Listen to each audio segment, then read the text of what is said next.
Halo semuanya, selamat datang di paparan strategis kita kali ini. Bayangkan posisi saya saat ini sebagai pengamat ekonomi pemerintah ya, di mana tugas saya itu bukan cuma sekedar lihat angka-angka di atas kertas, tapi ngerasain langsung denyut nadi perekonomian kita yang sesungguhnya. Nah, hari ini kita lagi ngadepin sebuah ancaman serius, krisis PHK di sektor industri Indonesia. Ini bukan isu bisnis biasa loh, ini masalah struktural yang menyangkut perut banyak orang dan stabilitas ekonomi kita secara luas. Jadi, yuk kita bedah fakta dari lapangan buat nyari tahu langkah penyelamatan yang paling tepat. Pertanyaan mendasarnya, badai PHK ini beneran udah mulai belum sih? Coba deh perhatiin, kalau kita jalan-jalan ke mall atau baca berita harian, kelihatannya kan tenang-tenang aja ya. Nggak ada tuh kepanikan yang heboh. Tapi, begitu kita intip langsung ke lantai pabrik, realitanya beda banget.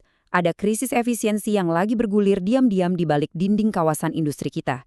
Bener-bener kontras antara tenangnya publik sama apa yang sebenarnya terjadi di lapangan. Untuk ngebedah situasi ini, kita punya 5 poin utama. Pertama, fenomena PHK senyap. Kedua, tekanan pada industri lokal kita. Ketiga, opsi efisiensi tanpa harus PHK. Keempat, strategi penyelamatan sektor industri dari sisi pemerintah.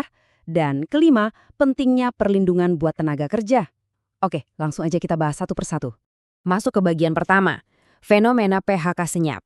Di sini kita bakal ngebongkar data tersembunyi dari lapangan yang mungkin selama ini luput dari pandangan kita. Nah, ini poin krusialnya. Berdasarkan laporan langsung dari teman-teman Konfederasi Serikat Pekerja Indonesia atau KSPI, ternyata ada 5 sektor industri yang posisinya lagi rentan banget.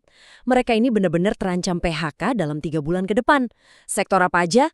Ada tekstil, plastik, elektronik, otomotif, dan semen. Jadi ini bukan sekedar tebak-tebakan ya. Ini beneran peta zona bahaya buat industri lokal kita yang bikin barang untuk orang Indonesia. Posisi mereka sekarang bisa dibilang bener-bener di ujung tanduk. Tapi ada fakta yang lebih bikin kaget dari pernyataan Presiden KSPN, Pak Riz tadi. Ternyata badai itu nggak nunggu 3 bulan lagi. Dia udah kejadian dari sekarang. Fenomena ini disebut PHK senyap. Gimana bentuknya? Pabriknya sih tetap buka, mesinnya nyala, tapi jumlah pekerjaannya dikurangin diam-diam. Salah satu cara paling umum itu dengan sekedar nggak memperpanjang kontrak kerja karyawan. Secara hukum nggak memperpanjang kontrak itu kan bentuk PHK juga ya. Cuma karena ini dilakuin pelan-pelan, jadinya nggak mencolok dan akhirnya datanya nggak kedetek sama publik. Terus Anda mungkin mikir, kok bisa? Kenapa perusahaannya milih nutup-nutupin krisis ini? Jawabannya simpel. Takut kehilangan kepercayaan. Bayangin, kalau kondisi kritis sebuah pabrik sampai bocor ke publik, kepercayaan dari buyer pasti langsung anjlok dan mereka bisa aja langsung nyetop orderan. Lebih ngeri lagi, pihak bank bisa sewaktu-waktu motong jalur kredit atau pembiayaan mereka. Jadi buat mereka, ngebongkar krisis ke publik itu ibarat bunuh diri secara bisnis. Lanjut ke bagian kedua, tekanan pada industri lokal. Sekarang kita bakal main detektif sedikit buat mendiagnosis siapa biang keladi di level makroekonominya. Coba deh lihat matriks tekanan ini. Ini ngegambarin dengan jelas banget apa akar masalahnya. Tiap sektor tuh punya beban sendiri, tapi lucunya saling nyambung. Industri tekstil lagi dihajar abis-abisan sama banjirnya baju impor yang harganya nggak masuk akal murahnya. Terus, industri plastik megap-megap gara-gara rupiah melemah yang bikin harga bahan baku impor terbang.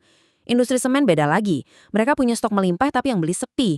Nah, sektor elektronik sama otomotif akhirnya kena getahnya juga semacam efek domino dari mahalnya harga komponen plastik tadi. Jadi ini semacam kombo mematikan dari konflik global, harga energi, dan nilai tukar yang mukul langsung ke lantai pabrik kita. Kenapa ini penting banget buat kita bahas? Karena ancamannya nggak cuma mandek di 5 sektor tadi. Seluruh industri domestik kita yang bikin barang buat kebutuhan sehari-hari rakyat Indonesia sekarang lagi dihantui ancaman penurunan produksi dan PHK massal. Coba bayangin dampaknya. Kalau sektor-sektor ini sampai rontok, daya beli masyarakat pasti ikut anjlok. Ujung-ujungnya, efek guncangan ini bakal kerasa sampai ke warung-warung dan roda ekonomi konsumen kita. Oke, kita masuk ke bagian ketiga. Opsi efisiensi selain PHK. Tadi kan kita udah capek diagnosis masalah. Sekarang waktunya kita mikirin solusi cerdas buat ngejaga para pekerja kita. Di sini kita ngelihat ada 2 perbandingan yang kontras banget. Seperti yang dibilang sama Ibu Mirah Sumirat dari Aspirasi, PHK massal itu harusnya jadi opsi yang paling-paling akhir. Kenapa?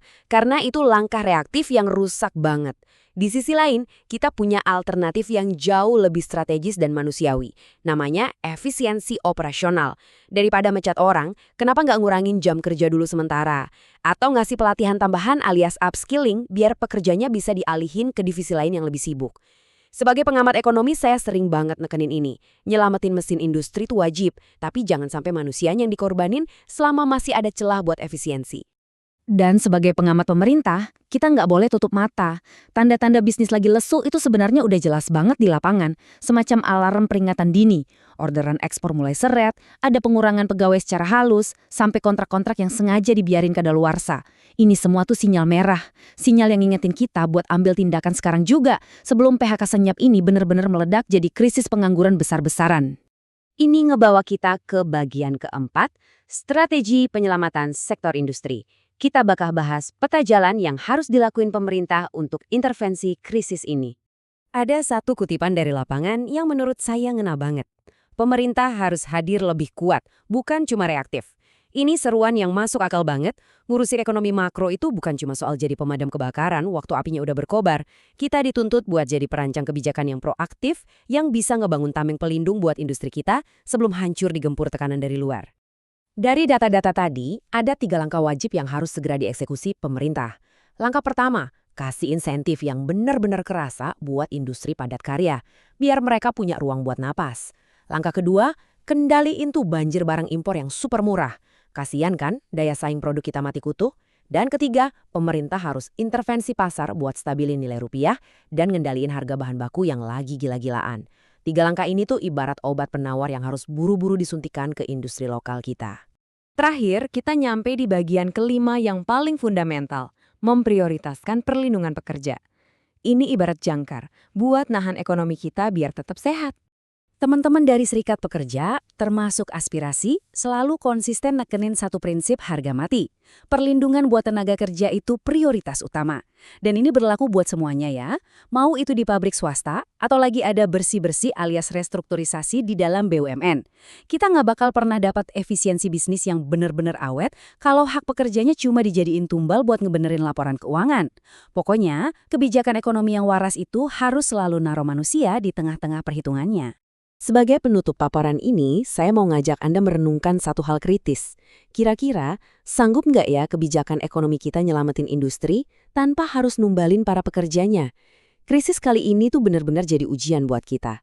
Ujian seberapa pinter kita jaga keseimbangan antara nahan guncangan makroekonomi, tapi tetap bisa ngasih makan orang-orang yang jadi motor penggerak ekonomi itu sendiri. Datanya udah jelas, strateginya juga udah kita bahas, sekarang tinggal eksekusinya yang bakal nentuin masa depan ekonomi kita. Terima kasih udah dengerin analisis ini, mari kita pantau terus langkah strategis ke depannya.